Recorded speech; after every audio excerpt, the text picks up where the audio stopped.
Subsidi merupakan instrumen penting dalam membantu isi rumah sekiranya diurus dan disasarkan secara lebih berkesan.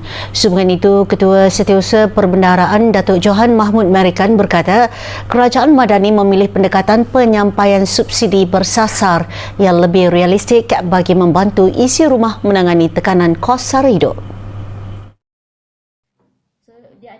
Datuk Johan menegaskan penyelarasan subsidi seperti elektrik dan bahan api misalnya mengambil kira keperluan sebenar rakyat dan bukan semata-mata mengikut sasaran pakar ekonomi atau Bank Dunia yang mencadangkan subsidi hanya untuk golongan miskin. Mengambil contoh pelaksanaan Budi Madani dan Budi 95, ia bukan sahaja dapat menangani ketirisan subsidi, malah menerusi penjimatan itu kemudiannya disalurkan bagi membantu majoriti rakyat menerusi program sumbangan asas rahmah dan sumbangan tunai rahmah.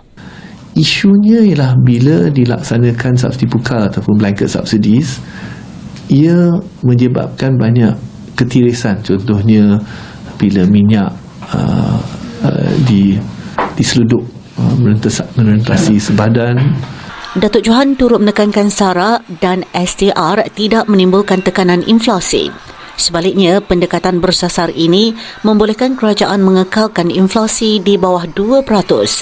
Ini menunjukkan program subsidi seperti SARA tidak menambah tekanan kenaikan harga barangan secara meluas.